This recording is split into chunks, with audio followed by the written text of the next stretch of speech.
Good morning students. आज हम ये जानेंगे कि कैसे यूरोप में नेशनलिज्म बढ़ा, कैसे नए नए वर्ग आए। स्टूडेंट्स,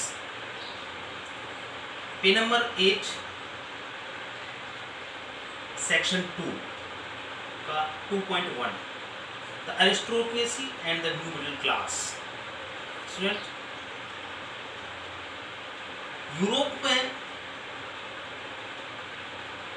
18th सेंचुरी में जो अरिस्टोक्रेसी या जमींदार लोग थे या कुलीन वर्ग के लोग थे, वो सामाजिक और राजनीतिक रूप से एक प्रभुत्व वाले प्रभावशाली लोग हुआ करते थे।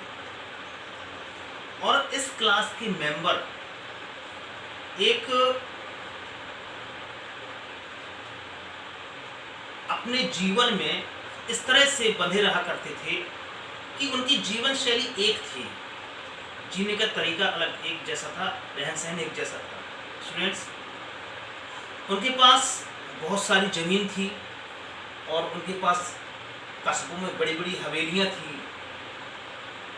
और स्टूडेंट्स, वे सभी फ्रेंच बोला करते थे, फ्रेंच लैंग्वेज। और जिसका उद्देश्य कि जब भी कभी वो हाई सोसाइटी में उच्च वर्ग की मीटिंग्स में या फिर कभी फंक्शंस में जाएगा तो वहाँ वो लोग फ्रेंच ही बोला करते थे, जो कि उनकी रणनीति का एक हिस्सा हुआ करता था। स्टूडेंट्स, और उनके परिवार, उन सबके परिवार एक विशेष रूप से बंधन में बंधे हुए थे, क्योंकि वो सब लोग आपस में एक दूसरे के यहाँ अपने बच्चों की शादियाँ किया करते, तो ये उनको जोड़ने का एक अलग तरीका था, उन सभी को एक साथ जोड़ता था। स्टूडेंट्स, लेकिन फिर भी ये लोग जो थे कुलीन वर्ग के या जमींदार थे, अरिस्टोक्रेट्स थे, ये संख्या में बहुत कम थे। और वहाँ यूरोप में जो ज़्यादातर बड़ी जनसंख्या थी वो थी गरीबों की या किसानों की। स्टूडेंट्स, पश्चिमी यूरोप में जो ज़्यादातर जमीन हुआ करती वो या तो किराए के मजदूर या फिर ऐसे किसान जिनको पास जमीन नहीं हुआ करती, वो लोग उस पर खेती किया करते थे। और स्टूडेंट्स, जबकि पूर्वी यूरोप में जो एशिया के साइड जो यूरोप आता है और साथ ही साथ सेंट्रल यूरोप में वहाँ जो भी जमीन थी उसे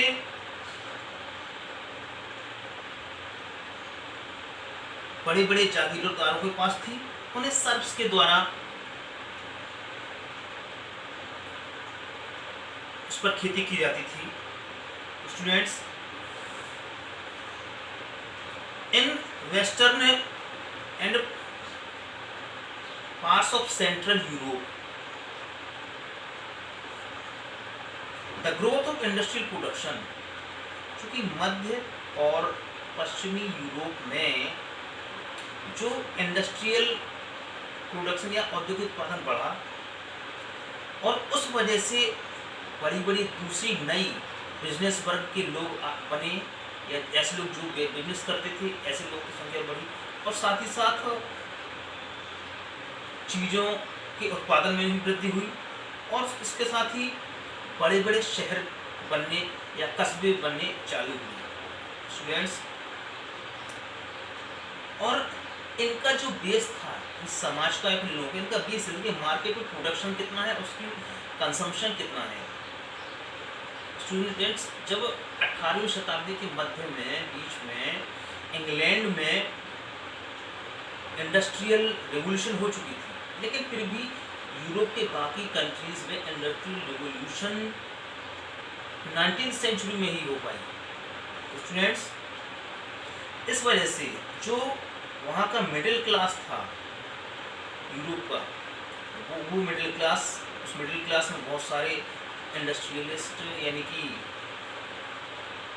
औद्योगिक घराने, बिजनेसमैन और बहुत सारे प्रोफेशनल्स जो वहाँ काम किया करते थे, उनका प्रादुर्भाव हुआ है। ये लोग काफ़ी बड़ी संख्या में आए। स्टूडेंट्स, सेंट्रल और ईस्टर्न यूरोप में ये ग्रुप बहुत कम थे बजाय इंग्लैंड के। तो सेंट्रल यूरोप में कम थे, वहीं आपने पहले देखे वेस्टर्न में जाते, लेकिन सेंट्रल यूरोप में कम थी और ईस्टर्न यूरोप में। और ये सब इनकी कमी रही 19th सेंचुरी तक की, लास्ट तक रही है स्टूडेंट्स। और लेकिन इन सभी लोगों में जब एरिस्टोक्रेसी का या जमींदारी प्रथा का या कुलीन या अभिजात्य वर्ग का जब खात्मा हुआ, और साथ ही साथ उनकी प्राइविलेज जो मूलभूत अधिकार उनको जन्म से पैदा होकर के मिल जाया करते थे, प्राइविलेजेस, जब वो खत्म हुए, तब उसके बाद लोगों में मिडिल क्लास में जो ये अभिजात्य वर्ग के अलावा ये जो मिडिल क्लास बनी, प्रोफेशनल्स की, इंडस्ट्रियलिस्ट की, बिजनेसमैन की, इन लोगों में इसके बाद नेशनल यूनिटी की भावना जागी।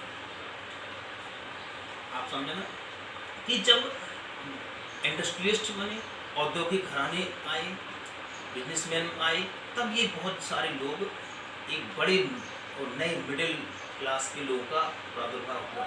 इस वजह से लोगों में एकता बढ़ी। Students, next session